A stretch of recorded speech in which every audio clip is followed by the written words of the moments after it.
Welcome to Within the Frame, where we bring the most pressing issues across the globe into focus. I'm Kim Mok-yeon. International cooperation is becoming increasingly important in protecting the world's cultural and natural heritage.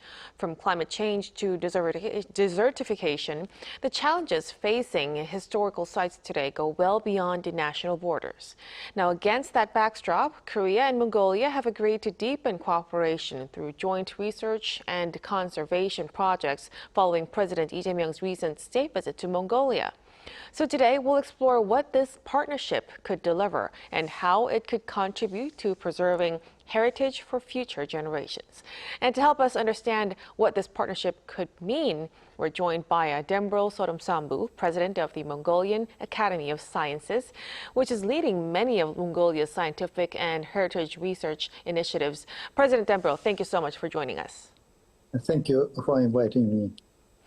So let's start right away. So we hear you're in Korea to attend the 48th UNESCO World Heritage Committee meeting in Busan. We wonder, what is your main goal for this visit? Yes. First of all, I would like to express my gratitude to the government of Korea and the local organizing committee for the opportunity to attend this meeting. I'm very glad to be here as a part of this important international event. Around 3,000 delegates from more than 150 countries gathered here in order to discuss world cultural and natural heritage-related problems. Of course, the main goal of our visit is to meet and discuss with other colleagues about common problems we face together in protection of World Heritage Sites. The government of Mongolia is submitting the funeral sites of the Xinyu elite as a UNESCO World Heritage Site. We very hope that the committee supports our proposal and adopt a preservation declaration regarding these historical sites. Today we are here in nice Busan city. We meet nice people. We have nice weather, and we are diving into the fantastic atmosphere during this international event. Our Korean friends prepared everything perfectly. Of course, thank you very much for the hospitality. So we hope the latest visit could help lay out foundations for longer-term cooperation between the two countries as well. But before speaking further of that, we go back to President Lee's recent state visit to Mongolia. The Mongolian Academy of Sciences signed an MOU with Korea's National Heritage Administration on joint research to preserve cultural and natural heritage as well. So from your perspective, what is the biggest significance of this latest agreement? Yes, the state visit of President of Korea, Lee Jae Myung, to Mongolia was the first summit-level diplomacy between two countries in the last 15 years. More than 20 official documents were signed during this visit. Mongolian Academy of Sciences signed Memorandum of Understanding with the Korean National Heritage Administration on joint research activities to protect and preserve cultural and natural heritage. Our academy and its affiliated research institutes have a close relationship with the Korean National Heritage Administration. We agreed to expand our cooperation in the research field of mutual interest, including history, culture, geology, paleontology, and archaeology. Today, we are working together to draft an action plan within the framework of this MOU. I would like to notice that we have an ambitious plan and ideas on conservation and restoration of cultural and natural heritage, on organization of exhibition in Korea, expedition in Gobi Desert in Mongolia. As you see, the biggest significance of this agreement is that it provides new impulse for our joint activities. Well, this staying with this MOU, it also includes joint surveys and restoration projects in the Gobi Desert. You've touched upon that. So if you look at this cooperation with Korea, what would you say is the top priority? Of course, we will do many joint works. It's a joint studies of cultural and natural heritage in Mongolian Gobi Desert, and its protection and restoration, joint activities on prevention of crimes against cultural heritage spoils, and other important measures are the top priority. We have been cooperating with Korean researchers for many years in the fields of archaeology and paleontology. Of course, it helps us to work together to improve protection management for sites of ancient organisms and historically, culturally designated monuments. It sounds like this Gobi Desert will be one of the flagship projects under this partnership moving forward. But if we look beyond this agreement itself, this Gobi Desert is increasingly being affected by climate change and desertification. It's quite concerning. Why is this so important to preserve and study both cultural and natural heritage together under these evolving environmental conditions? You're completely right.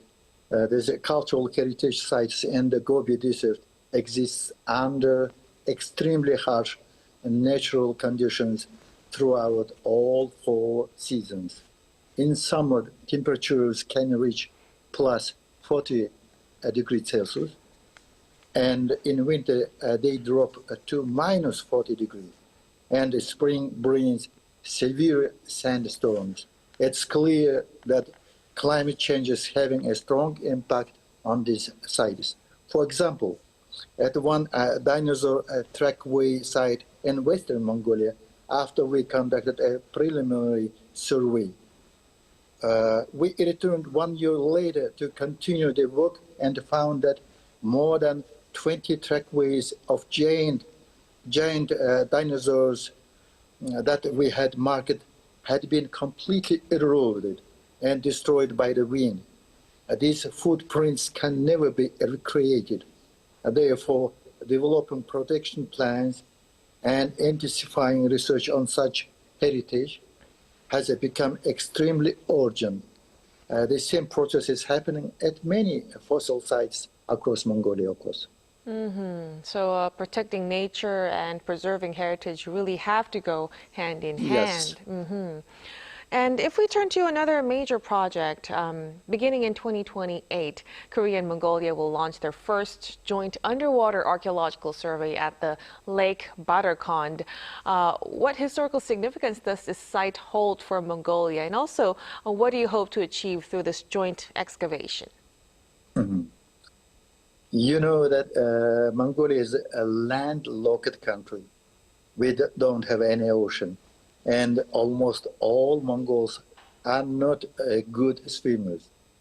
And also the underwater archaeological survey is a completely new methodology for our researchers. In frame of a memorandum of understanding between Korea's National Heritage Administration and Genghis Khan National Museum, first a joint underwater archaeological survey at Lake Badarkand will be carried out in 2028. I am sure that this expedition will be so interesting for Mongolian archaeologists because it's underwater and it will be used advanced Korean remote sensing and diving technologies. Wow, it's certainly exciting, and it will really open a new chapter in archaeological cooperation moving forward. Now, if we speak more broadly, Korea is known for its advanced heritage conservation and digital technologies, of course, while Mongolia, on the other hand, is home to vast natural heritage and a rich nomadic culture. Where do you think the two countries can create the best synergy by working together? World-class experience in advanced heritage conservation and digital technologies from Korea, and of course the vast natural heritage and a rich nomadic culture from Mongolia could create the greatest synergy. Today we live in a rapidly changing world.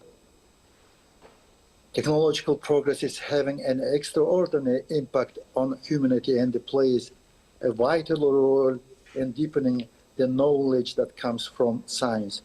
Mongolia has a vast territory rich in both cultural and natural heritage. This heritage remains relatively a little disturbed. I firmly believe that using new methods and advanced technologies, we could study these untouched natural and cultural treasures and to develop management systems for their protection in the future. It will really be a case of each side bringing different strengths to the table. Now, if we look ahead, so this joint research, it goes beyond excavation to include conservation, exhibitions, and education as well. How would you like to see Korea-Mongolia cooperation develop in the years to come? Of course, I have no doubt that we will have a successful cooperation in the coming years. We will certainly conduct many field expeditions and excavation works in the Mongolian Gobi Desert. At the same time, we plan to implement new research projects, exchange scientists, support young Korean and Mongolian researchers, and jointly organize conferences, workshops, and exhibitions. The success of this collaboration depends, of course, on interpersonal relationships, mutual respect and understanding, as well as a shared willingness to work together of these people. I hope that Mongolian and Korean scientists, especially young researchers, become good friends throughout the years of our collaboration. They are our future, and the success of this collaboration truly depends on them. Right, we'll definitely look forward to that. But speaking of the youth generation, President Demberel, if we change gears a little bit, K-pop and Korean dramas remain hugely popular in Mongolia, we hear, but interest has also expanded to Korean food, education, and healthcare as well. Why do you think the Korean wave has become so influential across so many different sectors there? K-pop and Korean dramas are highly popular not only in Mongolia, but also on a global scale. Many Mongolian citizens travel to Korea and are making business here. Also, many Koreans have a good business in Mongolia. During the last 3 decades, we became much closer to each other. I like Korean food, and at least once per week, I attend the Korean restaurant in Ulaanbaatar. Nowadays, many Mongolian students are studying in Korea. I am sure that even more young people wish to study here. Why the Korean wave has such influence across many different fields in Mongolia question? I think people like it.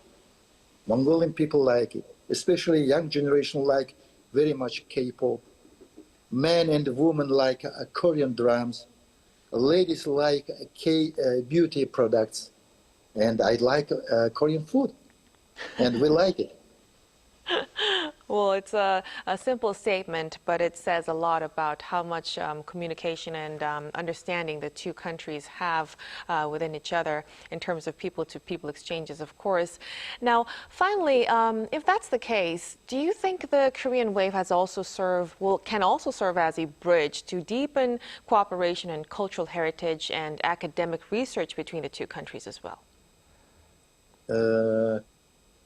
I don't know how the Korean wave would serve as a bridge to deepen cooperation in cultural heritage and academic research between Korea and Mongolia.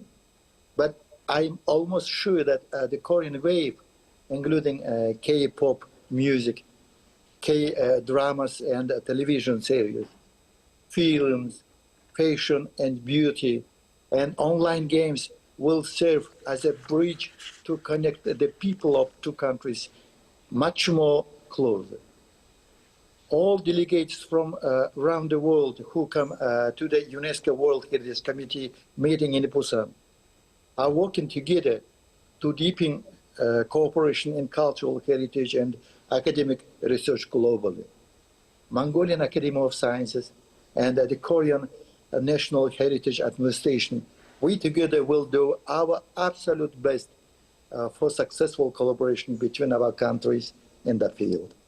I will assure you, we will work together. Well, we'll certainly be looking forward to that, and it'll really be interesting to see whether that growing public interest can translate into even deeper academic and cultural cooperation in the years ahead. President Demberel, thank you so much for your discussion and for your time tonight. We hope you enjoy the rest of your stay and have a safe trip back. Yes, thank you very much. And that'll be all from us on Within the Frame tonight. Be sure to tune in again next time as we continue to explore the stories that matter. Until then, stay informed and engaged.